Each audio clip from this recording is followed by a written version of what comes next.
Hey everyone, ever had a teacher who seemed to have it out for you for no apparent reason?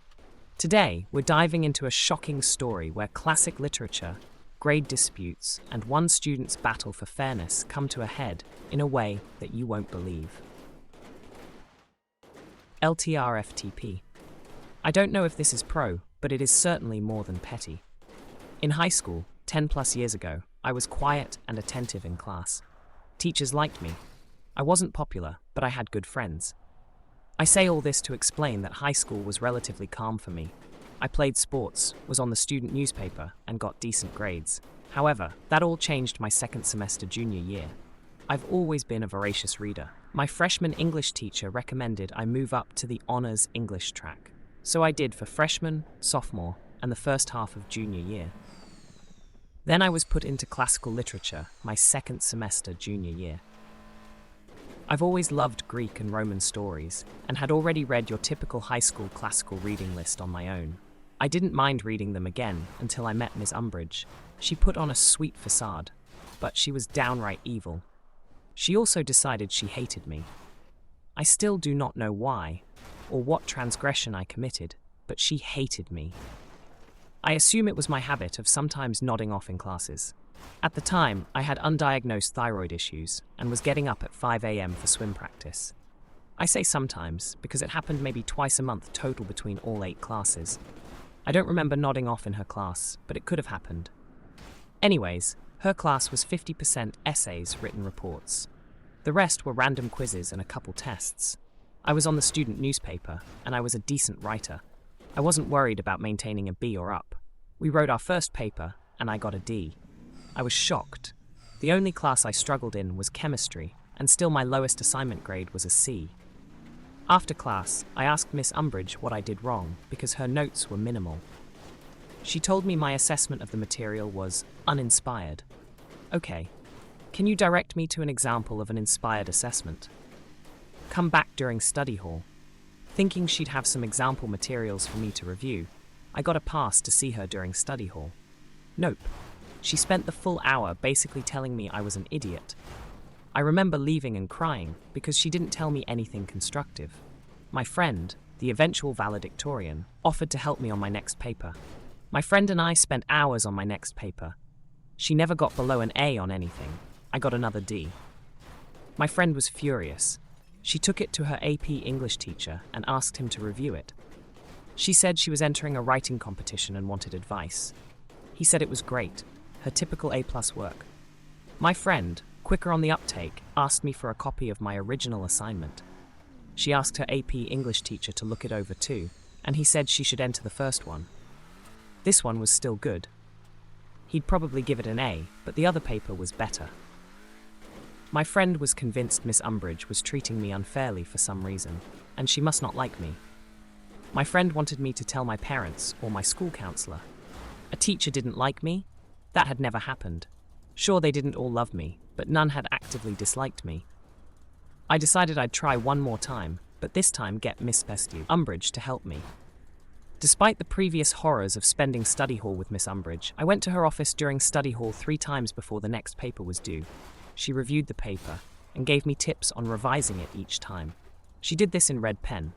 I took notes. By the time the next paper was due, I had 3 revised versions with her notes in red ink on each one. I got a D+.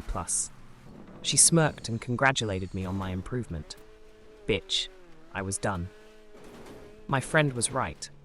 This bitch had it out for me and was giving me shit grades on purpose. I'm a laid-back person, but I was pissed. Never before been this pissed. I took my paper to my newspaper teacher. Sure, he didn't teach English, but our student paper constantly won awards because of his work. I told him I was having trouble in English, and could he please look over my paper and give me advice. He was a little confused as to why I didn't ask my English teacher, but he did it. He also told me it was great, but gave me a few minor changes to make. I asked him if he thought it was a B or better. He said he'd give it an A, not 100%, but a solid A. I went to my friend, and we brainstormed.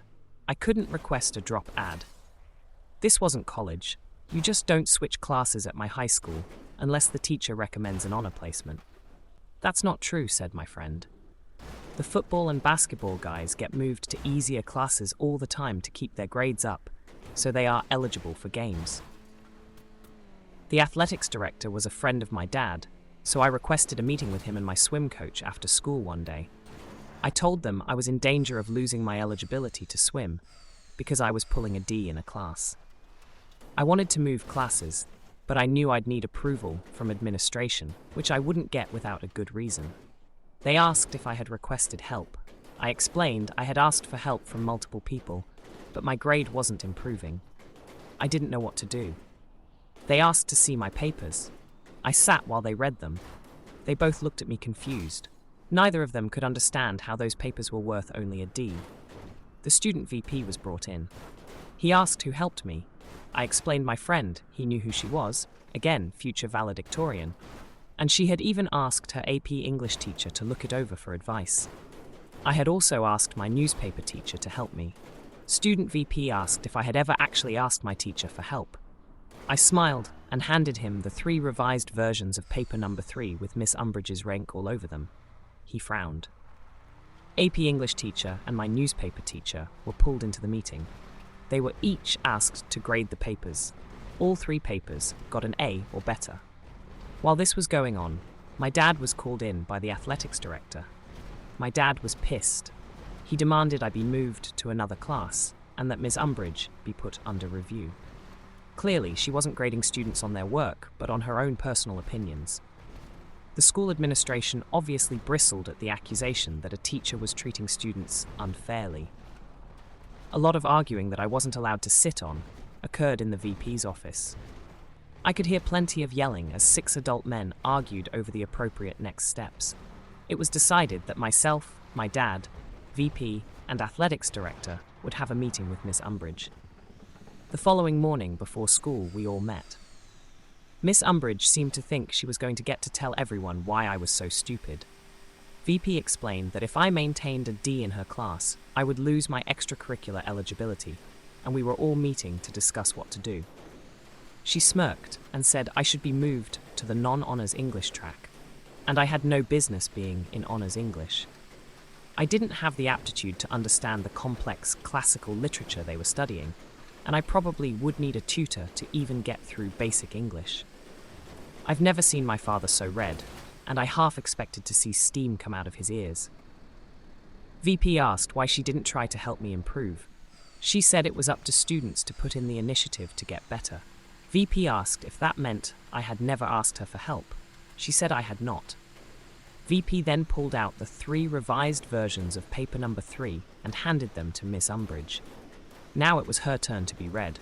She called me a liar and said those notes weren't hers. Things got heated, and I was asked to leave again. I sat outside the office. This time the secretary was there, and we both heard the shouting. School was set to start in 30 minutes, and they were all just shouting. Then AP English teacher and newspaper teacher were called in again. More shouting.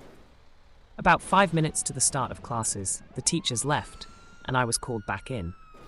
If looks could kill, I'd have died then and there when Miss Umbridge walked out of VP's office.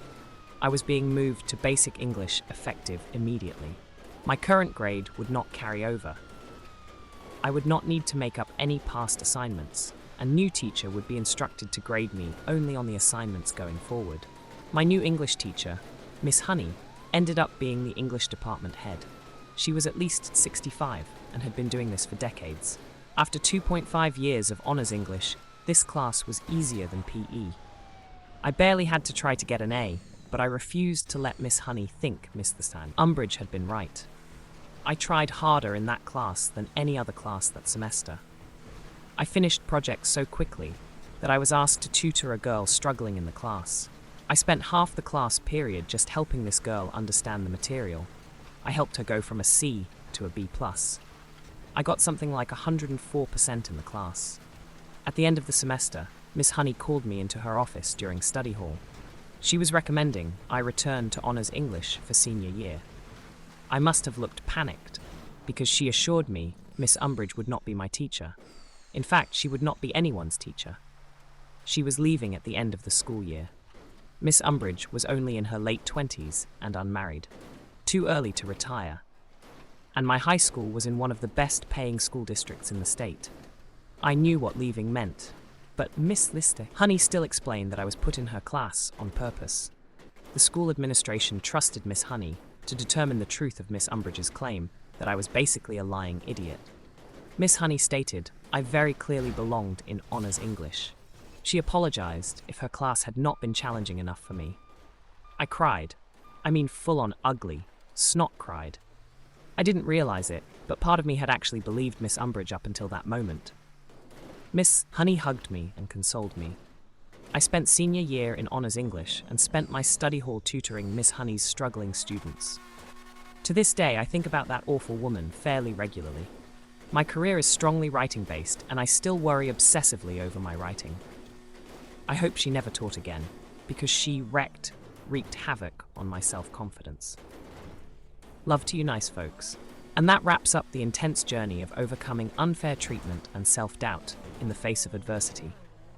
Remember, sometimes persistence and seeking support can reveal the truth and lead to justice, so never be afraid to stand up for yourself. Thanks for listening, and be sure to like, share, and subscribe for more stories like this.